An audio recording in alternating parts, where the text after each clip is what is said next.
You're listening to episode 232 of The Secular Buddhist.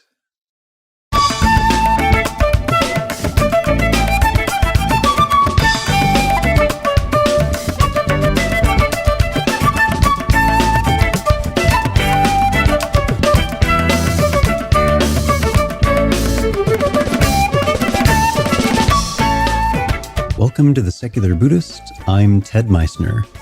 The Secular Buddhist is the official podcast of the Secular Buddhist Association, a grassroots-driven effort to answer the needs of secular teaching and practice for contemporary society.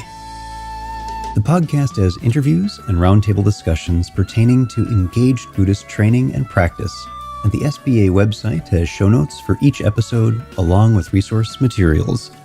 Though the podcast focuses on core practices from a secular viewpoint, more traditional teachings are welcome and openly discussed. Jay Michaelson returns to speak with us about his new book, The Gate of Tears, Sadness and the Spiritual Path.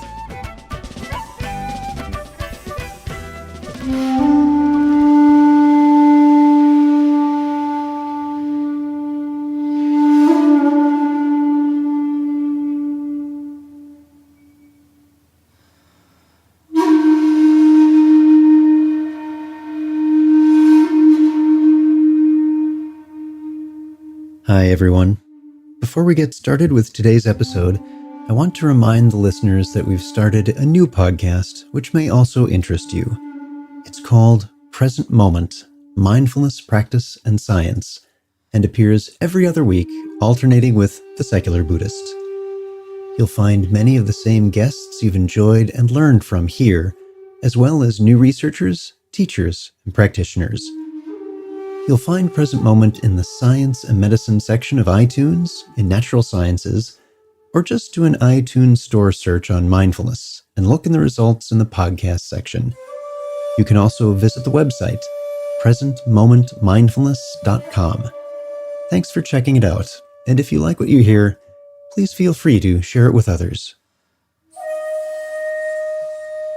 Deep suffering is part of life and of the Buddhist path. A mere surface understanding is, at most, just that, surface understanding. It's intellectual, abstracted from the depths of the experience of deep dukkha.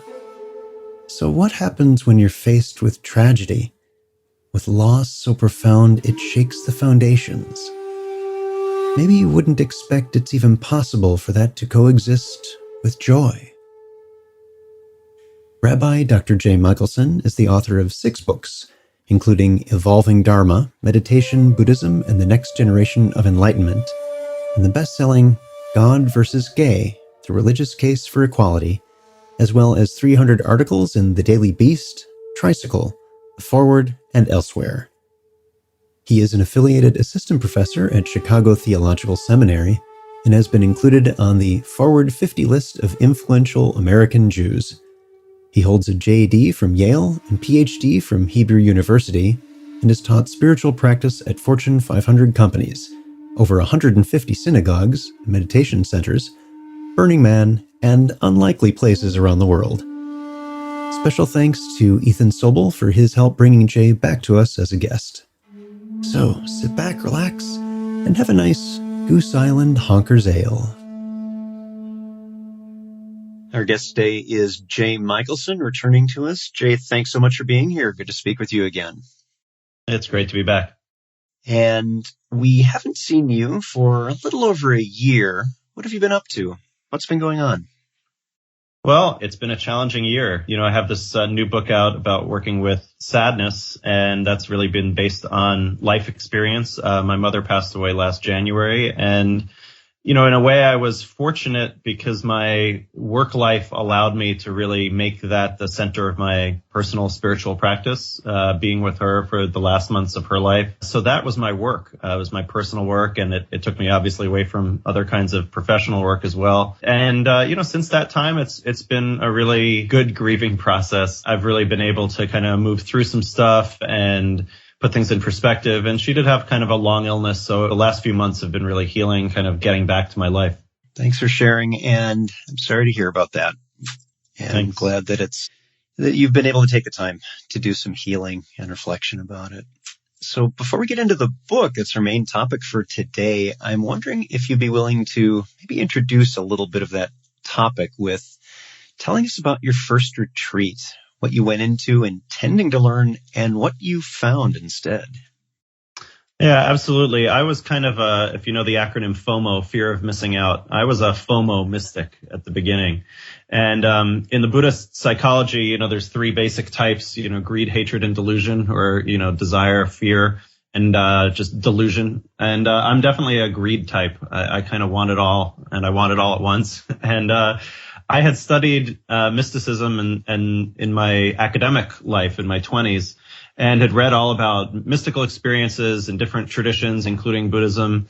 And the time came where I kind of happened upon a meditation retreat that looked like fun. And so I thought, well, I want to have all those great mystical experiences. I want to have be bathed in oceans of light and joy. So I'm going to sign up for a meditation retreat. And you and I are laughing because we know that's a bit of false advertising if we put that out there. But no one advertised that, of course. I just decided that that's what was going to be on offer.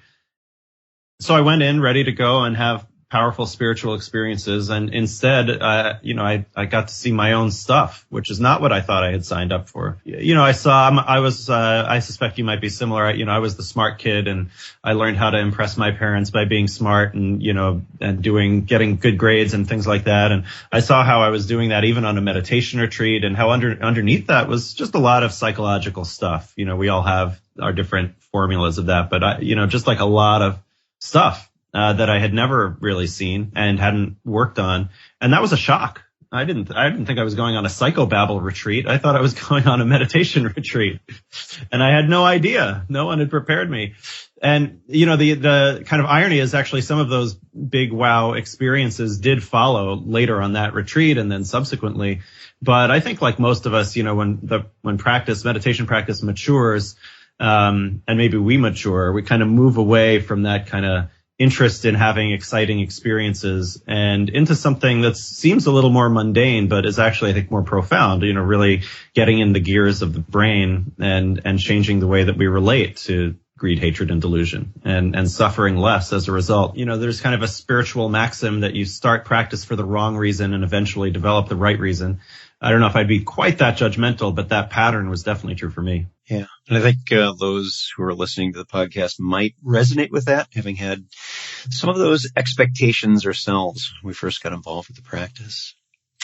So your new book seems to be far more personal than some of your previous books, and you've been at this one for about a decade. Tell us about what started you on this particular book. So this book really is a labor of love. I'm a literary agent's worst nightmare. Each successive book has smaller ambitions in a certain way, but really are getting closer to the book I most want to write. Maybe in a few decades, I'll write the book that I really want to write. I'll figure out what that is.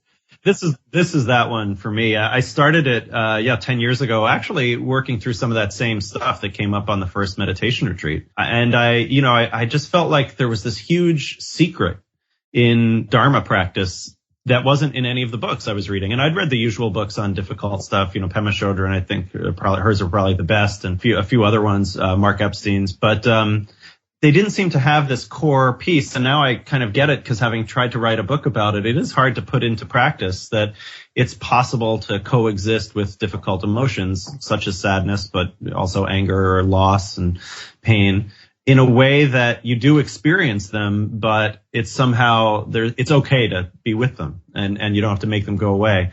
That's not a very advanced Dharma teaching, but it was really a revelation for me.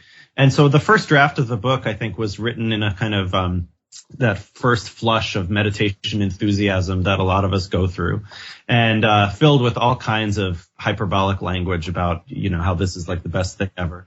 And I did try to sell it 10 years ago. That didn't work. And then I just put it aside for a while.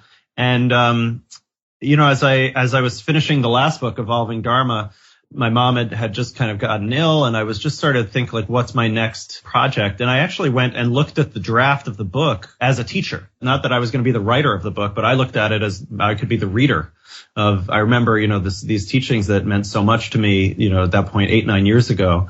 And I really did kind of fall back in love with this book and this project and this way of teaching. And so I revised the book, and then I basically rewrote the book all over again just in the first part of this year, 2015, after my mom's passing.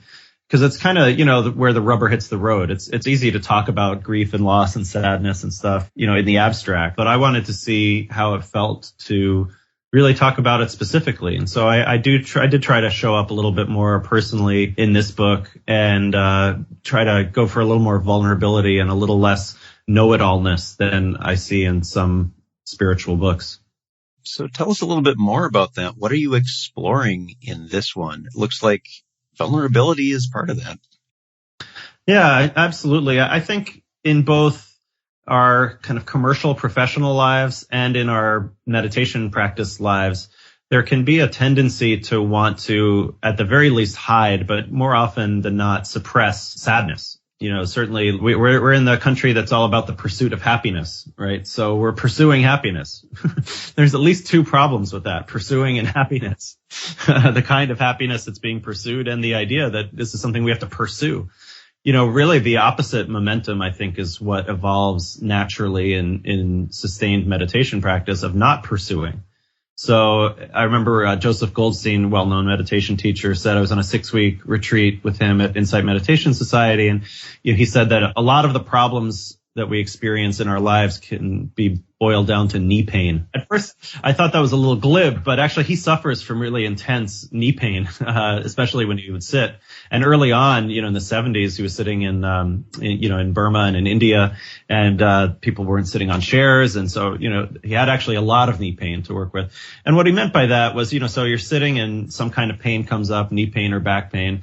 And, here's the invitation. What are you going to do? You can shift position so you can try to avoid and minimize the pain. That's what our instincts tell us to do for good reason. But it's also possible to develop this other ability to still feel the pain, but not suffer with it. Another favorite quote of mine from Sylvia Boorstein is that in life, pain is mandatory and suffering is optional.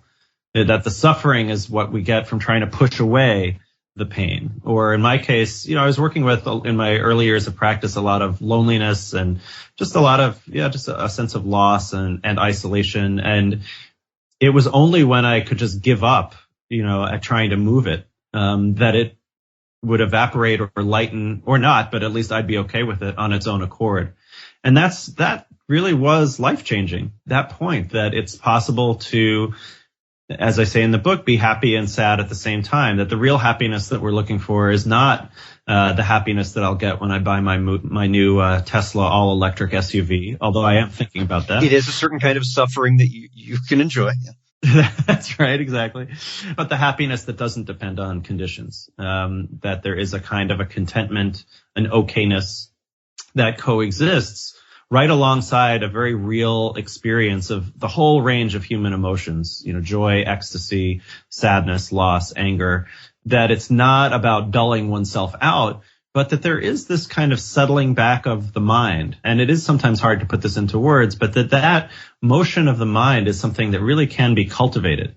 And that was, really a game changer for me. Yeah, it's very strange and against the stream. It really is counterintuitive to consider that engaging with that which is unpleasant is a means to gain freedom from it by fully experiencing it, just changing your relationship to it.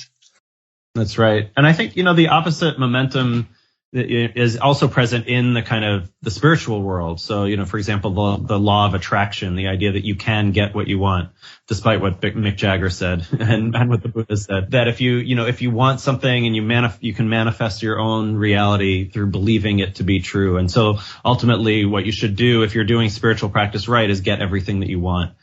And we see it even in sort of pop meditation and yoga spaces where the idea of doing meditation or yoga is just to kind of have a very soft voice and be really quiet and beatific and all those kinds of things. And that's just not true. Zen zombies.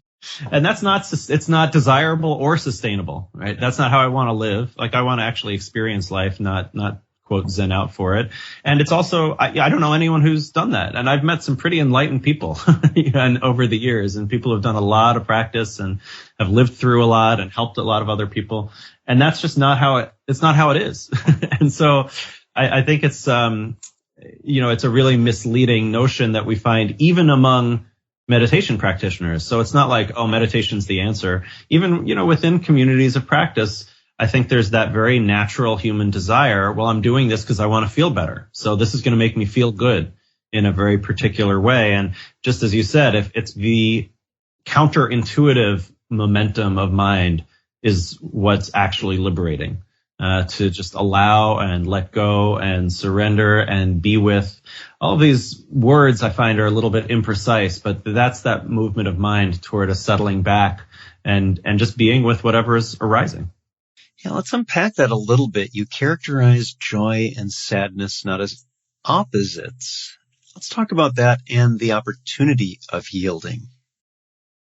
So I think, there's a teaching that comes from my Jewish tradition that it's a great thing to be happy always. And I always used to struggle with that because, what does that mean? So you should be happy at a funeral. You should be happy in a cancer ward. You should be happy when hearing about the latest injustice in our society. That doesn't make any sense at all. And it doesn't make any sense even within the tradition itself, which actually wants you to be kind of unhappy, certainly in the Jewish tradition, right? So what did that really mean? And I think what I've kind of been working on for the last 10 years is this different understanding of joy and of happiness, that it is, as I said before, the happiness that does not depend on conditions and that coexists with whatever is happening. So, a lot of times during this period after my mom's passing and actually during her illness, people would ask, how am I doing? And I would say things like, I'm doing terrible and that's fine, and it feels fine to feel terrible. And it didn't, if I wanted my life to be normal for the last 18 months when I was with my mom, I did want it to be normal a lot of that time. And I suffered through that because it's just not possible to have the same normal life when a loved one is ill or terminally ill. And that's even true in less dramatic circumstances, but certainly in that case. And so the joy or the liberation that arose was that liberation from trying to make it different from how it is, which was, again, this is like Dharma 101. I feel almost silly kind of, giving this over, but it's, easy to put on a bumper sticker maybe, but hard to put into practice. That's that joy and sadness at the same time, that it was possible to feel really okay with feeling really lousy. And I think back, 10, 15 years ago where I was working with similar stuff, in my emotional life, like, could I feel okay with still noticing occasional self-hatred arise? Can I feel okay when I'm in traffic and some road rage arises? Like, do I have to chant serenity now, like on that episode of Seinfeld, in order to feel good? Or can I just ride the waves, right? That, okay, here's what's coming up. This guy, I'm stuck in traffic and road rage arises and I'm going to try to not act unskillfully, but I'm not going to fight it, and that leads to a temperament that is very different from that soft-spoken yoga teacher voice. It leads to one that looks a little more normal. And yet that's why I regard it as this kind of weird secret, because the people look the same on the outside, but inside they're actually maybe radically okay with a whole range of difficult emotions. Yeah, it sounds like the conceptual idea of just experiencing what's happening and that not having to struggle against it took some time to sink in, to get into your bones and really be a felt lived experience that was oddly supported by the deep suffering you've been going through more recently. I think that's exactly right. And I didn't put this in the book, so I'll put it as a little bonus track just for podcast listeners. I showed, when I finished that first draft of the book back in 2003, 2004, I wanted to show it to one of my meditation teachers, and she's a very fierce teacher. She's not she's very compassionate and wise, but there's not a lot of BS in her teaching. And so I told her I'd written this book and could I show it to her? And she looked at me and she said, Jay, I don't care what you have to say about sadness. And I was completely devastated. It was in a retreat interview. I basically started crying right there. But she was right. I had gone through, the usual human suffering at that point. But I later learned she actually has had this she's had a lot of challenges in life and really been through it. She also used to work as a kind of a nurse in hospice, helping people die. So she'd really traveled the road. And she wasn't really interested in what a then, 35-year-old or so had to say about what I thought sadness was. And I think that's the difference between, I'm not sure if she'd be interested in what I have to say about it now either, but that's the difference between talking the talk and walking the walk. And I find that's true. I have much more in common with somebody who might be in some religious tradition, for example, but who takes it seriously, and is like, yeah, they're doing the work, whatever that means. If they're doing service, for example, to others or whatever, I'll have much more in common with that person than with someone who may happen to do the same Theravadan Buddhist meditation practice that I do, but, is in it just for kicks or doesn't seem to really get the first noble truth that suffering is a thing and that it's unavoidable. Yeah. So that I think is right. There's that process of internalization that changes a teaching from a cliche to something that's actually valuable. You bring in an eclectic mix of elements in the book, and I want you to describe a little bit of that yourself, because that's in there, and that made it very rich an experience for me in reading it, because it really reflected you. And I'm wondering if that might be a bit of a reflection of the diverse nature of your own life's experiences. Yeah, I think that is in there. Sometimes, so in the book, there's a whole bunch of Dharma teachings. There's a bunch of kind of what I would think of as secular humanism, the great Rilke quotes and Leonard Cohen and everything like that, and just the sort of wonderful cultural tradition that's out there, traditions, plural. And the third is actually draws on my Jewish background and actually has a more overtly kind of spiritual or even mystical element to it. Those are all pieces that are important to me, and it felt really good. I think I used to feel like, oh, is this a secular book or a religious book? Is this a Jewish book or a Buddhist book? I'm really interested in crossing some of those boundaries. And I think for me, actually, the biggest edge right now, I have an article, I'm a columnist at the Daily Beast in my day job. And I have a piece going up there called "I'm Embarrassed About My New Book," because, the Daily Beast, like a lot of online, I'm meant to be a journalist. I'm supposed to be critical and cynical, and I'm supposed to write about religion. I'm not supposed to actually write, something spiritual. And there is a little bit of a shaming sometimes, I think, around showing up as our authentic selves in every workplace that we find ourselves in. I see it sometimes in the kind of corporate mindfulness world where, there's a little bit of you look a little askance at the people who are going to the meditation circle, and a lot of the work that I know you're doing and others are doing is kind of saying, you don't have to be the touchy-feely cliche that you're afraid of in order to do this practice, that this is a kind of mental exercise that works on the level of the body, the brain, but, the brain is part of the body and it actually does something, and here's how it's been measured and those kinds of things. So that is a piece too. I think I found that I'm most effective even in my kind of hard-nosed journalism writing when I'm actually showing up and authentic. And so that's why I wanted to put in these different parts of my own experience into the book and not have it, there's a risk of making it too quirky and it's got all of my stuff in there. But I think actually in that particularity is a much more effective kind of showing up than pretending to be universal. Yeah, it's the depth of authenticity shows up because it is so very personal. And we see that, as you're describing, teaching mindfulness in the corporate world, there's sometimes bringing in an element of how we're supposed to be when we show up at this. And that's, of course, not something I'm very good at. I joke with the students and we laugh and we have fun and we explore, and it's not quite what they may have been expecting. And so hopefully the experience is, okay, I was thinking this would be one thing and it turned out to be something different and good and helpful. And it's getting me to face things I'm otherwise kind of challenged by or not noticing. And that's helping me make changes that are impacting my life and the lives of those around me. Are you finding that might be part of what people get out of reading this book. I hope so. It occurs to me in this sort of secular mindfulness movement that there's an irony that when we take away the touchy-feely rhetoric, and which can really turn people off, ironically, we're then giving people permission to explore those very touchy-feely subjects, right? So, as long as we can take out the kind of container and the wrapper that's just such a turnoff that, oh, I don't do that.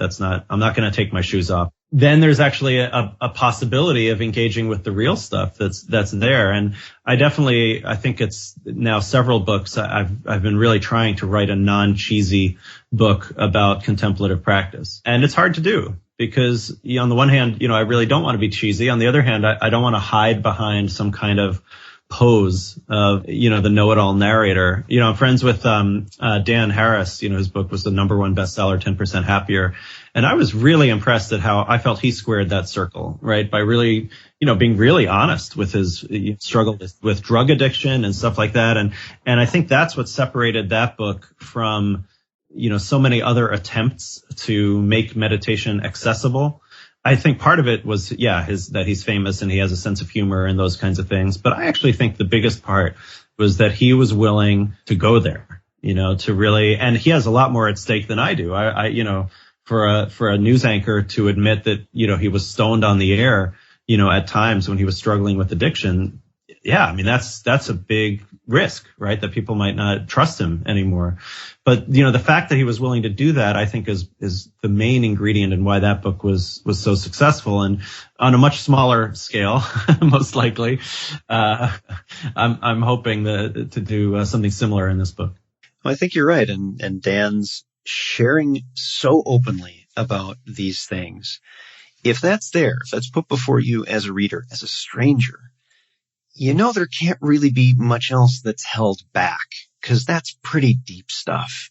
And when engaging with someone who's that open and honest and candid about, I was going through some shit and I was not on my game and this bad stuff was happening. And here's what I learned from it. And here's what's happened. That's going to pique my interest because there's an integrity with that I can't match. It can inspire me, but boy, it's really hard to get to that place. It's that honesty about how low we've gone that is perhaps even more inspiring than someone who is always perfect. Yeah, I have a little, this book has about 80 very short chapters, and I have one very short chapter called "Don't Believe Your Teachers." And I don't like know-it-alls. I mean, I was a know-it-all when I was 12, but hopefully I've moved out of that. That's our distaste for it now. I was that guy. Right. I'm just rebelling against myself. Yep. How depressing. I just don't. There's a little thing also, it's not in the book because I thought it was too snarky. I don't use the word we very often. A lot of like meditation books or spiritual books, mindfulness books use we. So when we feel angry, we do this. That always drives me nuts. I don't think the author knows what I experience. I'm much more interested in the author telling me what she or he is experiencing. Like, okay, when I felt angry at this time, here's what happened. I don't want to know some fake generalization about how the author thinks all human beings are. This is why I didn't put it in the book. It is a little snarky. And I wanted to be sure there's not, I think I was true to this. There shouldn't be a single sentence in this book that I didn't personally live and that I don't personally experience. And that was a really important piece for me. Yeah, you didn't. You went into your personal experience, and what came out of that was this looks like you, it feels like you more than the others because you went from that personal perspective. And contemporary mindfulness teaching does the same thing. It's very clearly part of teacher training and the programs themselves. Don't use we, use I. What was your experience? Speak to what has happened to you. And that helps up the level of integrity and authenticity and openness about what's going on, because that learning comes from that middle ground, that space in between, as people talk about, I did this and this is what happened. Mm-hmm. I think it's true in the religious spiritual world as well as in the secular mindfulness world, that if you think about what attracts people to a place of worship, for example, it's usually not the theology, or it's the person, it's that person who's there. Do they walk the walk? And even Pope Francis, for example, right? We're all, I'm a little sick of the Pope Francis news at this point, but, here's someone who still hasn't changed any of the dogma, of the church, which is still as problematic as it always has been, let alone, these bizarre beliefs of the church. But just based on his own seeming personal example of loving kindness and compassion, has become this incredibly, historic figure already. And I think that speaks to the power of the I, of speaking from one's own places of brokenness and experience and seeing what resonates that way. So, Jay, what in the book are you most curious about when it comes to the reader's reactions? What are you thinking? When they get to this part, what's going to happen? I think my real question is whether I've successfully communicated this very basic Dharma truth that it's possible to coexist with difficult emotions and what that means. I think a lot of the time people who have meditation experience refer in a kind of cliched way to aspects of that experience. For example, my editor on this book challenged me around the word spaciousness, which I really liked. And he's like, what's spaciousness? Like, what does that mean? And I can talk about, I still do use the word that particular word a little bit, but that was a good point, right? That's a mental experience that many of us have where at one moment we're sort of closed in and we're stuck in this loop of whatever it is. And then, it's as if we step back and now there's all this space around it. So the cloud is still there, but you can be more of the sky and less of the storm. That's a series of mental experiences that people may not have. They might not be able to relate to that. I think even beginning mindfulness students can. It could be just as simple as I was totally stressed out about this deadline at work, but then I was able to see that I was stressed out about it. And then I was still sort of stressed, but I wasn't really, because I could just see that I was in it. We don't really have a lot of good language, I think, for that very simple, I think it's simple, that basic move, that psychological move of settling back. And yet, again, I think that's the secret sauce. Dan actually in his book called it a superpower when he could be angry, but because he would realize he was angry, not express the anger. And so and then it would go away. And, it would take whatever amount of time it would, but it would go away on its own. He wouldn't have to keep ruminating over it. It is kind of a Buddhist superpower. And, that's my number one question. I tried, one reason I chose to write the book in all these short chapters was to do kind of, 100 perspectives on the same thing, hoping that there was a way to illuminate that, in a way that could be communicated. And also I did go for a somewhat different style of writing in this book. I wanted it to feel a little more lyrical, maybe even poetic, but I'll stay with lyrical, and just maybe evoke a little bit of what those movements of mind are like.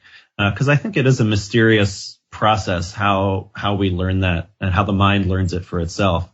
And ultimately, even in the Theravadan lineage that I'm part of, the highest attainments basically are the mind settling back. It settles back out of consciousness itself. It kind of learns to just really let go of everything. And that's the bliss of nirvana or nibbana. It's that letting go of everything and being, it's not like some special happy land, at least not in my tradition. It's that freedom of letting go that's possible in the here and now. And that's what I wanted to somehow evoke. So my biggest question as far as reader reaction is, does that come through? Great. For folks who are listening, you can find out more about Jay and his work on his website, jmichaelson.net, and we're linked to that on the episode page for this episode. Jay Michaelson, thanks for being here. Nice speaking with you again. Yeah, it's always great. Thank you, Ted.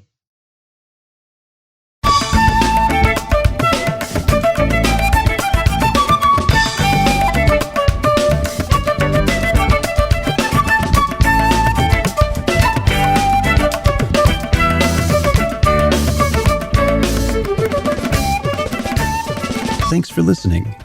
If you'd like to hear more about something you've heard in today's podcast, please come visit the SBA website at secularbuddhism.org, and you'll find an entire webpage devoted to this and every episode. Discussion about this episode can be found on the episode page itself, along with show notes. Sound editing, mixing, and mastering provided by the generosity of Anthony Dominello of StructureFromSound.com. The music for The Secular Buddhist is used by permission from John Kaizen Neptune's CD, Steps in Time.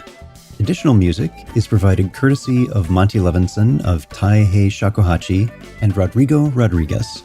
Their websites are linked on the SBA site on the About Podcast Music page. Until next time, remember, every moment you have a choice. Make it the best you can. See you next time on The Secular Buddhist.